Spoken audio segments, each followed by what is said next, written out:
Hey, it's Jay again from Gem Toy. Just wanted to talk to you about going with the flow. Now, when you're making your original art, you got to make sure that you're thinking about gravity. When you cast resin toys, you're casting liquid resin into a mold. Liquid can only go where gravity takes it. So you have to think about gravity in your artwork. And I'll explain what I mean by that. Here, check it out. Here on page 10 of how to make resin toys, I have this illustration.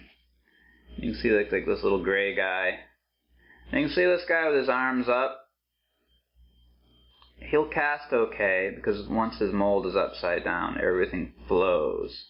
But the guy with his arms down at his side, those will create bubbles. I'll explain what I mean. Here, check it out.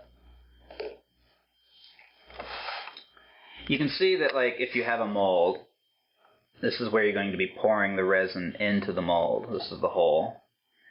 So this glove mold will take resin, and the resin will flow into these arms. Easy, because gravity will bring them into these arms. But these arms, that are down by the character's sides, go against gravity. So when the resin pours in, the resin will fill up here, catch air, and then it won't be able to go any further. The liquid will fill this, and then there'll be a bubble here.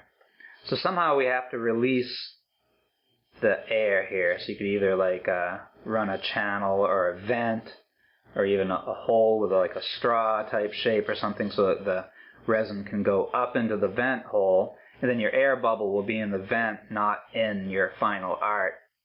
So creating these sorts of shapes require vents, and that's a little bit more complicated than what you might want to do your very first casting. So I suggest making a character that goes with the flow, meaning that if it's upside down, everything goes with gravity. So you can just turn your artwork upside down and see if it has flow and that nothing is turning backwards against gravity in your design. Here we have several toys. Some are mine, some are other people's. But you can see this body, her arms go up. So when she's being cast, she gets poured through the base here.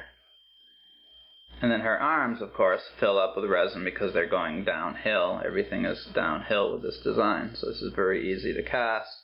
I cast the head separate, and it just goes on. And then I have a bug girl, my very own bug girl. Very simple shapes, easy to cast because it goes with the flow.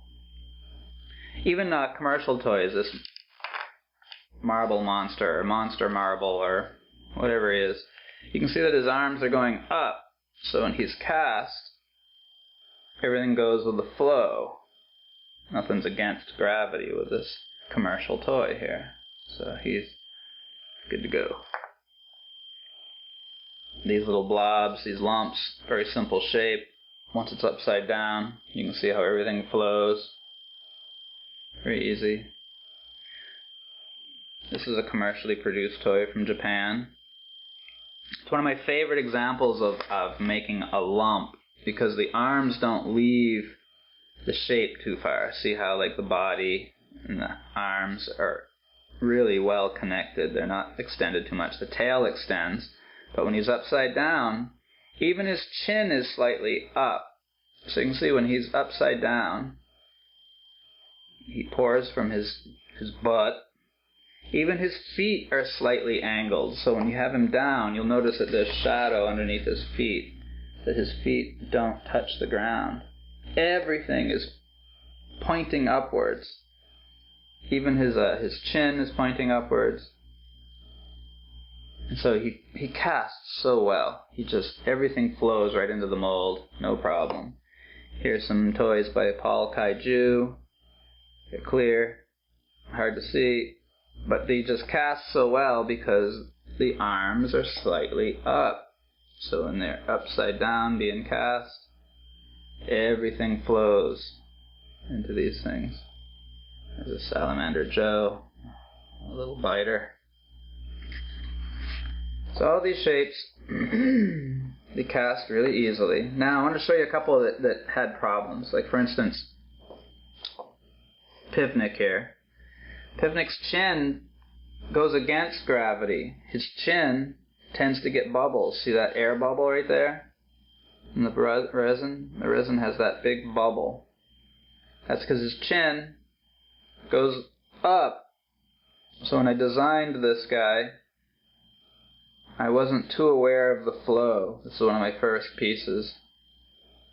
And so I have to shake this mold to get resin into the chin. So I can't just pour into this mold. This mold I have to pour it in and then kind of shake it around, and then the resin fills in that air bubble by agitating and shaking it around. Now here you have this like some pig here, this war pig. Notice how his chin goes up. Everything basically tilts slightly up. So he's upside down being cast through here. Everything is kind of pointing downward. His gun is slightly going that way. His chin is going that way. His ears are going that way. So he's easy to cast. The resin goes right into place. Now here's Spanky Stokes' Stroll character. Notice that the arms go down. When they cast this guy, they have to have extended little vents that bring resin to the arms, because the arms go against gravity. So this toy, in the mold, probably has like little sticks that are cut off that connect from here to here to create like a vent. And so when you want characters to have their arms down by the sides, you just have to extend it so that the plastic can get here. So a lot of times they'll have a vent cut from the pore channel down into here. So that makes it a much more complex shape, having the arms down like that just to get a casting. Here you can see in the How to Make Resin Toys book, on page 27, there's this you can see the dotted lines from the arms. So let's say like you had a resin toy and your character's arms are down by the side.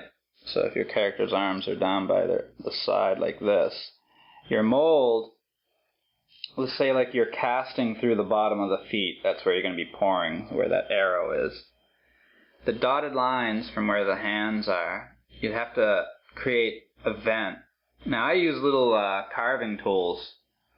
So I either make the vent when I'm making the mold initially by just putting clay or Sculpey in and designing the vent right in the piece, or if I neglected to think about the flow, I just use a U-shaped or a V-shaped carving tool and carve right into the silicone rubber and take out where those dotted lines are. So I would actually, and then once those dotted lines are carved out, they're kind of like added pour spouts. You just would pour resin into the feet, and then the resin would lift up to the hands, and because of those carved air channels, it would lift up. Now when it's hard, you just have to cut those little sprues off, so the flashing that they create would have to be cut off with an X-Acto knife.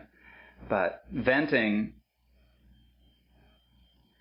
will make it so that you can cast more complex shapes in these, especially block molds. Block molds are easier to carve something out of than a glove mold. So those are just some concepts to think about when you're designing your resin toy Sculpey original. Think about going with the flow if you're going to have any kind of parts that stick out. Everything likes to go up. So if you're going to have arms up over the head are easier to cast than arms down by the side. Things like that. So check it out. The How to Make Resin Toys book is available. You can get it at gemtoy.com in the books section. Thanks for visiting.